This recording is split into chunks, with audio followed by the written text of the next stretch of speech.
श्री स्वामी समर्थ तुम्हा सर्वांचं माझ्या चॅनलमध्ये मनापासून स्वागत आहे। तर बघा, आपल्या घरामध्ये काही अशा वस्तू असतात जेणेकरून आपल्या घरामध्ये गरिबी त्याचबरोबर दरिद्रता वास करत असते।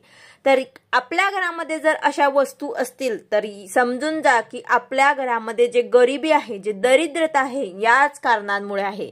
आपण बरेच वेळा आपल्या नशिबाला दोष देत असतो, पण नशिबाला दोष देण्यापेक्षा आपल्याला हे समजून घ्यायचं आहे की आपल्या घरामध्ये अशा काही वस्तू आहेत का जेणेकरून आपल्या घरामध्ये दरिद्रता, हे गरिबी जे आहे ते वास करत आहे। तर प्रत्येक वेळेला नशिबाला दोष देण्यापेक्षा या वस्तूंकडे आपल्याला लक्ष द्यायचं आहे। नशिबाला दोष देण्यापेक्षा आपल्या घरात ही वस्तू आहे का हे नक्कीच तुम्ही तपासून घ्या। जर ही वस्तू तुमच्या घरामध्ये असेल तर आपल्या घरातील गरिबी, दरिद्रतेचे हेच मूळ कारण आहे, हे समजून जा। तर याचबद्दलची संपूर्ण माहिती मी तुम्हाला आजच्या व्हिडिओमध्ये सांगणार आहे। व्हिडिओ पूर्ण बघा जेणेकरून तुम्हाला संपूर्ण माहिती मिळेल। जर तुम्ही चॅनलवर नवीन असाल तर चॅनलला सबस्क्राइब करायला मात्र विसरू नका आणि व्हिडिओला लाईक करायला मात्र विसरू नका। तर बघा, आपल्या घरामध्ये गरिबी त्याचबरोबर दरिद्रता वास करत असेल तर याचे मूळ कारण, सर्वात पहिलं कारण जे आहे ते म्हणजे आपल्या घरामध्ये जुने मडलेले किंवा वापरलेले कपडे 2 ते 3 दिवस, कधी कधी आठवडाभर सुद्धा तसे साठवले जातात आणि त्यानंतर ते धुतले जातात। तर असं ज्यांच्या घरामध्ये होत असेल त्या घरामध्ये दरिद्रता वास करत असते।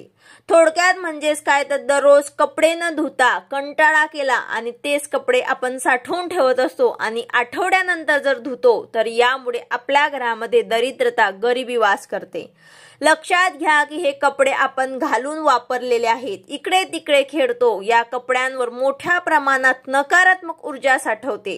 एकतर अनेक जणांना उशिरा आंघोळ करण्याची सुद्धा सवय असते। ज्या घरातील लोक सकाळी लवकर उठतात, सकाळी लवकर आंघोळ करून आपल्या घरातील थोरांचे आशीर्वाद घेतात, देवपूजा करतात, त्या घरात दरिद्रता कधीही नांदत नाही।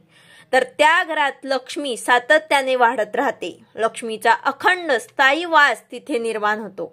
मात्र अनेक लोक उशिरा आंघोळ करतात आणि आंघोळ केल्यानंतर कालचे परवाचे वापरलेले मडलेले कपडे सुद्धा पुन्हा पुन्हा घालतात। थोडक्यात जी नकारात्मकता आहे ते पुन्हा एकदा स्वतःवर ओढून घेतात।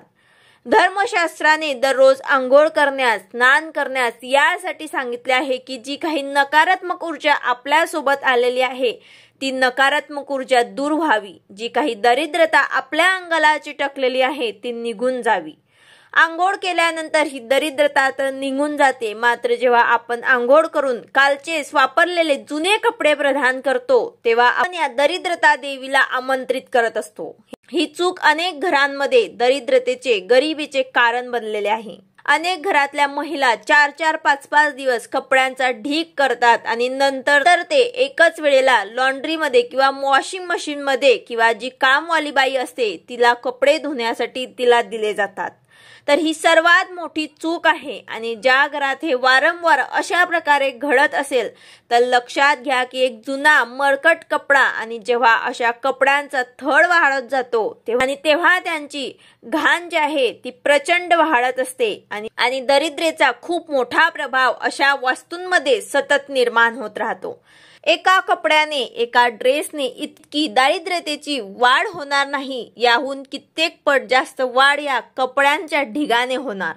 म्हणून ही गोष्टी तुम्हाला लक्षात घ्यायची आहे। जी कपडे खराब झालेली आहेत, फाटलेली आहेत, खूप जुने झालेले आहेत, घालण्याच्या योग्य सुद्धा नाही आहेत आणि तरीही आपण या कपड्यांचा जर वापर करत असाल तर हे लक्षात असू द्या की हे सुद्धा एक खूप मोठं कारण आहे दारिद्रताचं। तर यासाठीच आपल्या घरामध्ये आपण जे कपडे आहेत, जुने झालेले आहेत, ते अगदी खराब झालेले आहे, फाटलेले आहे, त्यांचा चुकूनही आपल्याला वापर करायचा नाही। यासोबत अजून एक गोष्ट की ज्या बाथरूम मध्ये आपण कपडे धुतो, स्नान करतो, तो दरवाजा म्हणजेच बाथरूमचा दरवाजा जो आहे तो आपल्याला प्रत्येक वेळेला बंद असायला पाहिजे। तिला कामापुरतेच आपल्याला उघडं ठेवायचं आहे, मात्र काम झाल्यानंतर त्या बाथरूमचा दरवाजा नेहमी बंद करा। बाथरूम सोबतच टॉयलेट सुद्धा, कारण या दोन्ही वस्तू अशा आहेत ज्या ठिकाणी मोठ्या प्रमाणात सर्वात जास्त निगेटिव्हिटी एनर्जी जी असते, नकारात्मक ऊर्जा जी असते ते बाहेर पडत असते। जेव्हा हा दरवाजा खुलत असतो ती नकारात्मक ऊर्जा आपल्या घरात इथे सुद्धा पसरत असते, घरात दुर्भाग्य मांजू लागतं, दरिद्रता वाढू लागते। अनेक लोकांनी याचा अनुभव सुद्धा घेतलेला आहे। यानंतर आंघोळ करताना बकेटमध्ये आपण थोडेफार पाणी शिल्लक राहू देत असतो। एका व्यक्तीची आंघोळ झाल्यानंतर दुसरा व्यक्ती जेव्हा तिथे जाईल तेव्हा त्याने ते आंघोळीचे पाणी चुकूनही वापरायचं नाही। हे आंघोळीचे पाणी आपल्याला टाकून द्यायचं आहे आणि हे बकेट किंवा बादली जे असते ते आपल्याला थोड्याशा पाण्याने व्यवस्थित धुवून त्यानंतर आपल्यासाठी स्वतःसाठी आपल्याला दुसरं पाणी जे आहे ते त्यामध्ये घ्यायचं आहे। जेव्हा आपण दुसऱ्याचं उरलेलं पाणी स्वतःच्या अंगावर घेतो त्याच पाण्यामध्ये आपल्यासाठी असणारं पाणी टाकतो तेव्हा लक्षात घ्या की आंघोळ करताना ते पाणी त्या व्यक्तीच्या नावे होत असतं। त्या व्यक्तीची दारिद्र्यता निघून जावी, सर्व निगेटिव्हिटी निघून जावी, सर्व नकारात्मकता निघून जावी यासाठी ते पाणी असतं। आणि ते उरलेलं जे पाणी आहे त्या पाण्याचा वापर अनेक प्रकारच्या तंत्रमंत्रांमध्ये केला जातो। त्या उरलेल्या पाण्यामध्ये अनेक प्रकारचे नकारात्मकता असते आणि म्हणून हे पाणी आपल्याला वापरू नका, हे टाकून द्यायचं आहे। आणि बादली किंवा बकेट थोडंसं पाणी टाकून आपल्याला धुवून आपल्यासाठी जे पाणी आहे ते आपल्याला त्यामध्ये नंतर टाकायचं आहे। त्यानंतर आपल्याला स्नान करायचं आहे। तर अशा छोट्या छोट्या काही गोष्टी असतात यावर आपल्याला लक्ष द्यायचं आहे। या गोष्टी आपल्या घरामध्ये होऊ नये याची आपल्याला काळजी घ्यायची आहे।